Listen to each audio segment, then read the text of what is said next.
When I was a young man, I came across a statistic that you've seen. It said that the average person only uses about 10% of their potential, and the other 90% is left unused throughout their lifetime.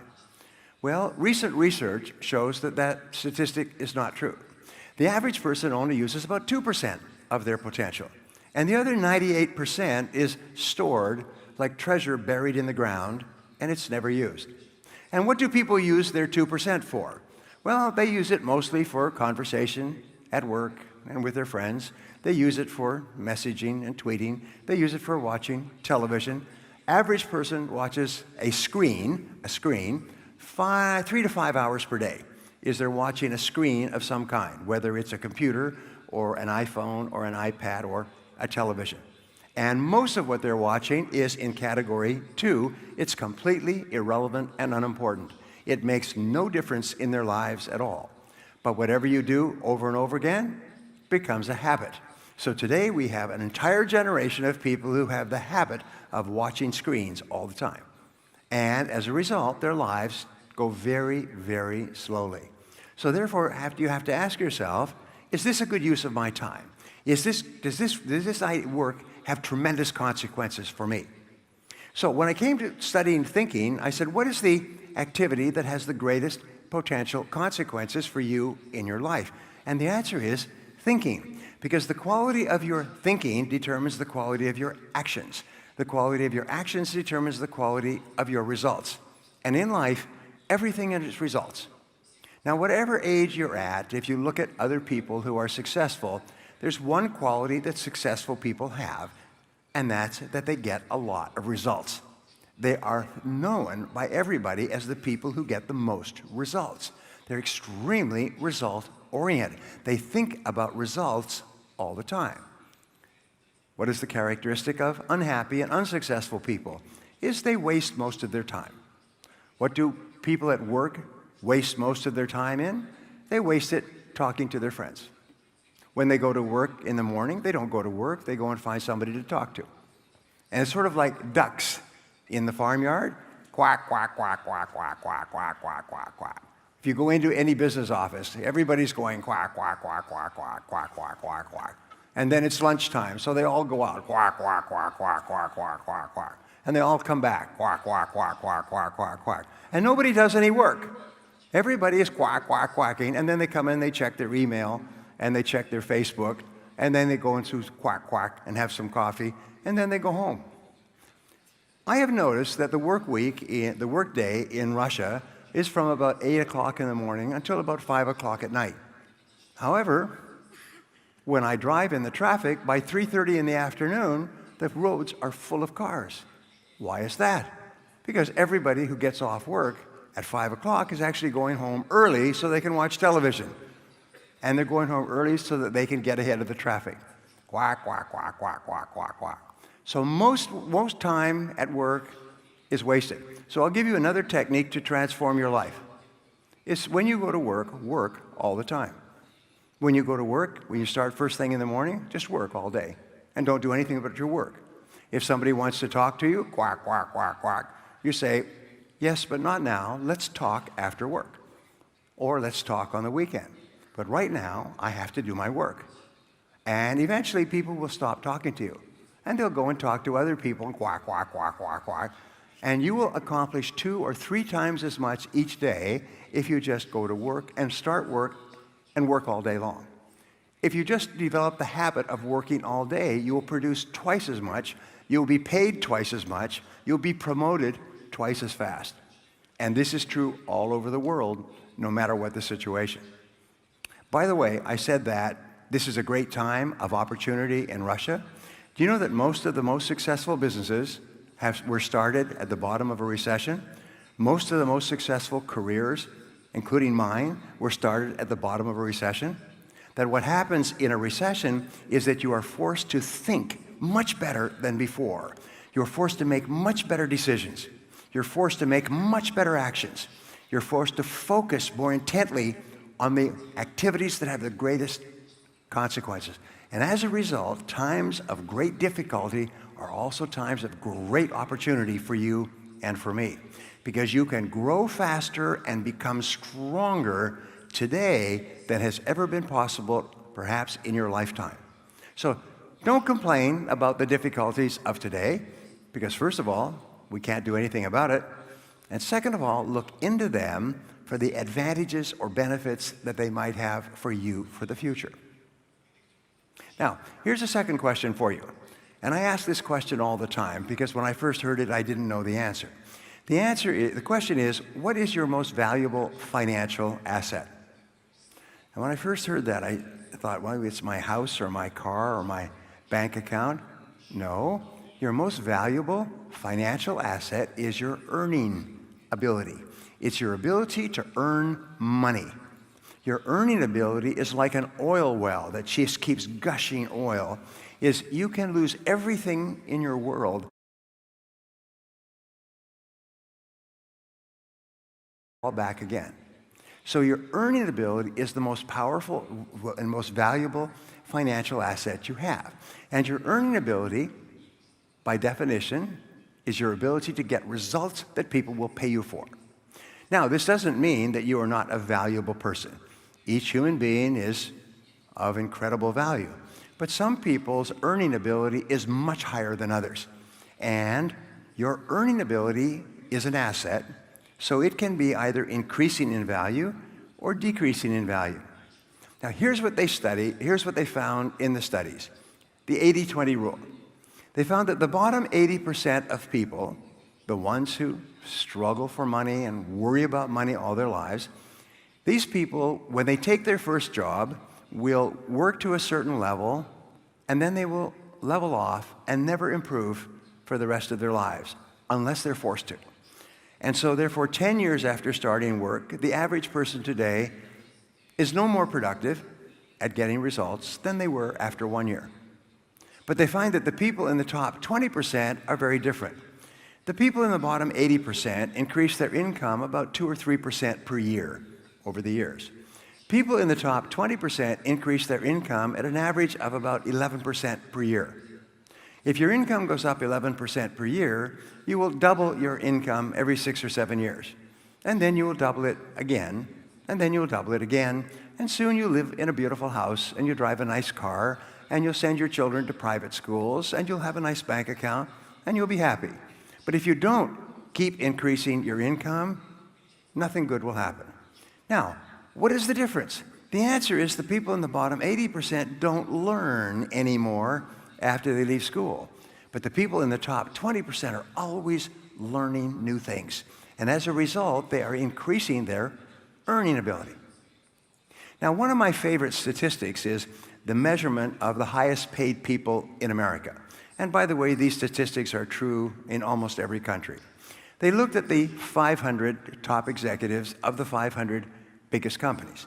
And every year they do this calculation. They find that last year the average person earns about $10 million. Now, this person started off at the beginning, at their first job, with no earning ability, no ability to get results at all. And then somehow today, their companies are willingly paying them $10 million to come to work. What has happened? Well, the average top executive earns 257 times the average pay of the person in their company. 257 times. We're not talking about twice as much or 3 times as much. We're talking about 257 times. Some top executives earn 300 and 400 times the amount paid to the average person in their company.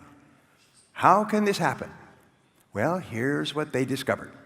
Every year, and many people here are in this situation, every year about 1 1/2% of the population starts work for the first time. They take their first job as adults. And so it's like a big marathon. It's a big race, and everyone lines up, and then the gun goes off, bang, and everybody starts to run. And then, just like a marathon, some people get way ahead, in this case, in the earnings race.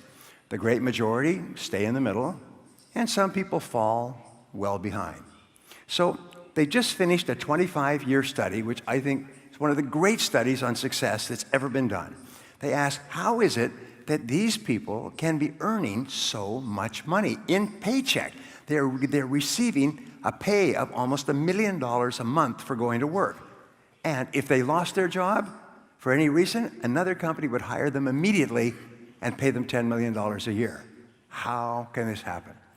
So, these researchers at a major university went back and they said, well, these people must be very intelligent.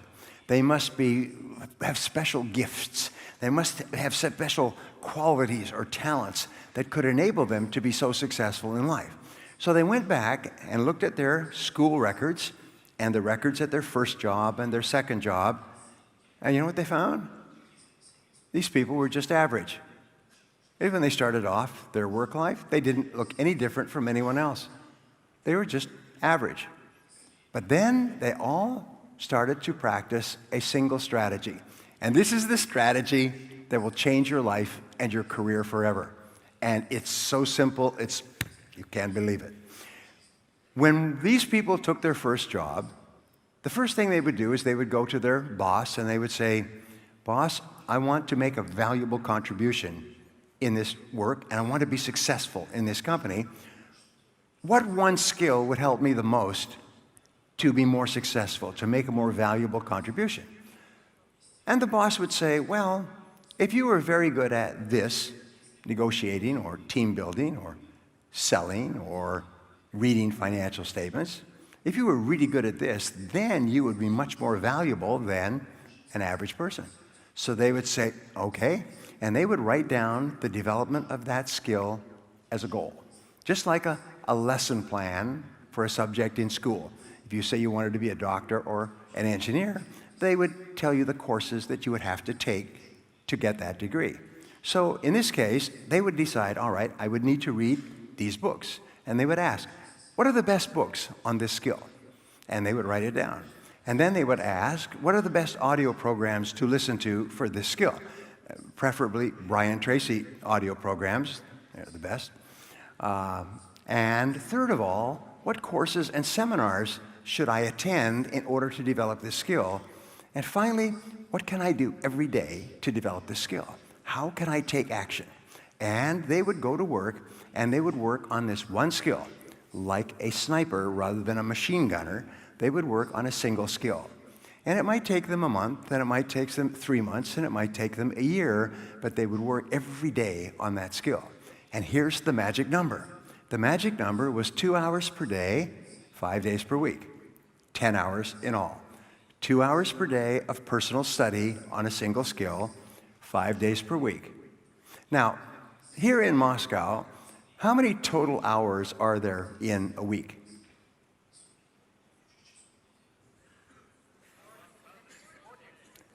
No, how many total hours? Total hours are there in a week. That's 24 hours per day times 7. You can use a calculator if you like, or you can ask your friend. And the answer is 168 hours. I know this was very difficult for university students to figure out, all right, how many hours in a week. But that's where we start. So there's 168 hours in a week, everywhere. Now, what we're saying is that if you want to go to the top of your field and be one of the highest paid and most successful people in life, take 10 of those hours and invest them in yourself. That's all. And this turned out to be the strategy practiced by all the top people. I have worked with the presidents of some of the biggest companies in the world, and they spend 2 to 3 hours each week reading and upgrading their skills. Do you know who the third richest man in the world is? It's a man named Warren Buffett. Warren Buffett worked delivering newspapers when he was 14 and 15 years old. He would get up at 5 o'clock in the morning, and when it was dark and everyone was sleeping, he would deliver newspapers. And he did this for more than 2 years. He delivered 200,000 newspapers over that time. And he earned 1 cent, 1 kopeck, if you like, today, 1 ruble per newspaper. And he saved the money. And he grew $2,000. And that $2,000 was his first investment. And he made that investment after careful study. And the investment grew. And so he invested more money, and that investment grew. Last year, his total investments are worth $350 billion. third or fourth largest single company in the United States, one of the biggest companies in the world. Last year, his profits were $25 billion. By the way, $25 billion is good. That's a good amount for one person to grow a company that generates $25 billion in profits. And Warren Buffett has the same schedule almost every day. And what he does is he comes to work and he spends 80% of his time studying and reading in the subjects relative to his business. Only 20% is in meetings or phone calls or anything else. He spends 80% of his time learning new things so he can make better decisions and get better results. So a question I sometimes ask adults, how many hours a week do you spend studying new subjects to help increase your productivity and your value? So they found that these experts, these highly paid people, looked upon earning ability like a ladder. And a ladder has steps, and each step is a skill. And when you learn a new skill, you increase your earning ability. Also, you increase your ability to use your other skills. And each time you learn a new skill, your earning ability goes up. And when you learn a new skill, your earning ability goes up. And each new skill you learn causes you to become more and more valuable, and people will pay you more and more money for the results that you can get for them. Now, if at any given time you decide to stop climbing the ladder of success, you will level off, like most people do, 80%, but then you will begin to decline because whatever skills you have are becoming obsolete at a rapid rate. And they're becoming obsolete faster today than ever before. So if you are not constantly moving up the ladder, you're actually moving down the ladder. And people don't understand why their income is not going up. It's because they are not becoming more productive. They are not learning new skills. They're not working on themselves to become more successful. So, increasing your earning ability is the strategy used by the highest paid people in the world today. Every week they spend 10 hours or more studying new skill, the one skill that can help them the most, and they keep climbing that ladder. And it just becomes a habit. A part of their life is learning, just like a part of your life may be watching television or playing sports or something else. A part of their life is learning all the time. In fact, in some of my seminars, I say, here's a question for you. What are you learning today? All right? In other words, what is the subject that you are working on today? And what you should do is you should ask people at the break, say, what is your subject today? What are you working on? What are you learning about today? And everybody should have an answer. Well, today I'm working on strategy. Today I'm working on sales. Today I'm working on presentations. Today I'm working on team building. Everybody should be working on developing a new skill. A friend of mine wrote a best-selling book a couple of years ago, and basically what it said is whatever got you to where you are today is not enough to keep you there. Today, to go any further, you must develop new skills and new skills. How long does this go on? All your life. For the rest of your life, when you're surrounded by rapid changes in information and technology and competition and government policies, as long as there is rapid change going on outside of you, there must be rapid change and even faster change going on inside of you if you want to be successful. So, the top people are the ones who keep learning new skills all the time. Now, I was reading something in philosophy a couple of years ago, and it said there are only certain things that a person can do for themselves. A person can only breathe for themselves. A person can only eat for themselves. A person can only drink for themselves. A person can only learn for themselves. So the one thing that only you can do is to learn. No one else can do it for you. No one else can give it to you. Only you can learn new things through hard work. And when I discovered the idea of continuous learning, I thought it was like a miracle. I came from a poor home. We never had any money. When I left school, I did not graduate. My first job was washing dishes in the back of a small hotel. And when I lost that job, I got a job washing cars in the wintertime. You know what that's like. When I lost that job, I got a job washing floors with a janitorial service. And I thought washing was in my future. My wife was always giving me things to wash because she says she doesn't want me to lose my skill. So I traveled and I worked on farms. I worked in construction. I worked at laboring jobs. I worked digging wells. I worked in factories, stacking lumber. I worked on a ship in the North Atlantic. I worked at laboring jobs until I was 23 years old. And when I could no longer get a laboring job, like many people here, I got a job in sales. And in sales, I was a complete failure because I had no training. So for 6 months, I worked and worked and worked, and I was making no success at all. I say starting off in sales with no skills is a wonderful weight loss program, because if you don't sell, you don't eat. And I lost a lot of weight in that 6 months. And so finally, I did something that changed my life. I went to the top man in our company, who was a little bit older than me, but he was earning 10 times as much as I was. And I asked him, why are you so successful? Why are you earning so much money? And he said, well, show me your sales system, your sales process, and I will give you feedback on it. I said, well, I don't have a sales system. I just knock on doors and talk to people until they tell me that they're not interested. And then I go and do it again and again. And I was getting up at 6 or 7 in the morning. I was knocking on doors from 8 o'clock in the morning when people came to work, and I would work all day. And then I would go out and knock on the doors of apartments and homes. And I was working 12, sometimes 14 hours a day. And sometimes I would work 12 hours and not make one sale. And it was a small sale. So he said, no. He said, that's not the way you sell. He said, the way you sell is by asking questions and then looking for ways to help your customers achieve their goals with our products. And so I went out and I started to ask questions rather than talking. And people started to respond to me differently. And then I began to read books on selling. And then I began to listen to audio programs on selling. And then I began to go to seminars on selling. And every time I learned something new, my sales went up and up and up. Within 1 year, I was earning 10 times as much. I was earning more at the age of 25 than I ever dreamed I would ever earn in my life. I was earning more than my father had earned after 40 years of hard work. I couldn't believe it. What I learned was this, is that every single field has success formulas. It has recipes that you can follow. And that if you do what other successful people do, you finally get the same results that they do.